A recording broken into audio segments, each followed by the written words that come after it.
Hi YouTube, welcome back to my channel. Just wanted to give you guys a 30-day update on the aquarium I've titled Riverbank.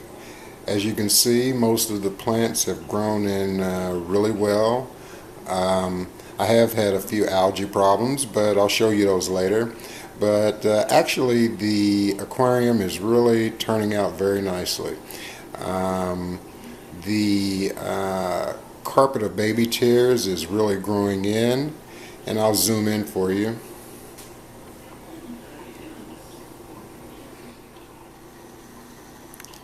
But if you notice, some of it has algae on it and some doesn't, and the reason for that is on this aquarium I'm using to demonstrate how I use H2O2, the hydrogen peroxide method, for getting rid of algae.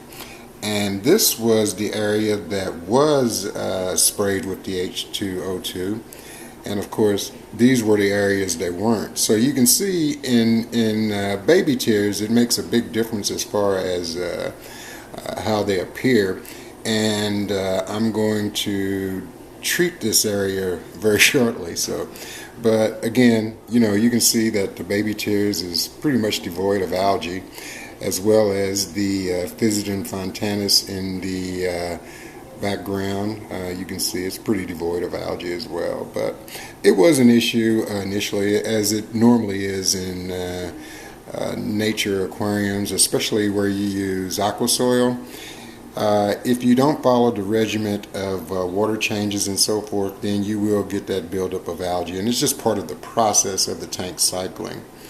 The other plants I'm really happy about are the Potamogon helfreni. As you can see, I mean, in 30 days, again, these were in vitro grown, so you can see how much they've grown in 30 days. And I am really satisfied that I decided to use that plant. Again, they make a nice addition to this tank. Plus, I mean, I just really like them. But the growth on these has been phenomenal in this tank, and I'm really happy with the way they look. Again, I didn't treat this particular area here with the H2O2, and you can see there's a lot of algae growing on them. But again, this is the easy type, no black beard algae or anything like that. It's just that I just haven't treated this side. Again, I was shooting a video to show how I get rid of algae and how I grow baby tears, so look for that coming up. The Bucephalandra, I believe that's how it's pronounced, is really growing out well. I was kind of concerned because when I initially got this plant, it broke. And this was the piece that broke off, and I decided to put it in this tank, and it's already grown 3 leaves in the last 30 days. So I'm really happy. They say they grow pretty slow, but actually this one hasn't been the case with this one. So perhaps it's to its liking, the conditions in the tank rather. So the only other plant I'm concerned about, there is a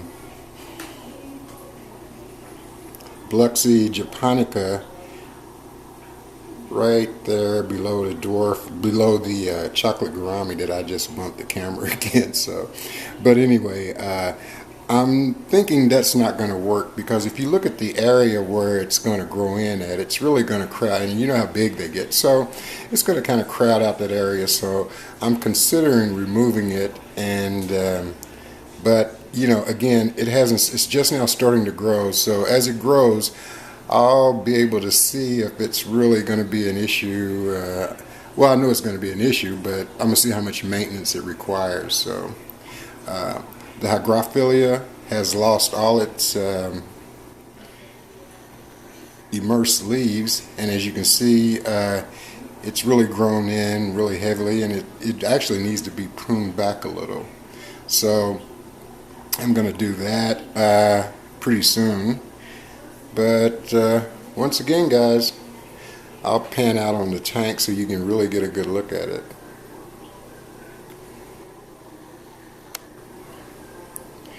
It is really growing in nicely, and I'm really quite satisfied with it. and this has been a relatively easy tank to maintain. So again, I'm happy about that, as well as I'm really happy about the growth of the tank. So once again, thank you guys for watching, and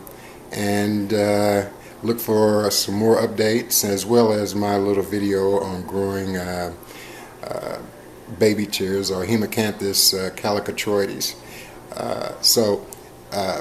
But thanks a lot for watching, and you guys keep on keeping fish.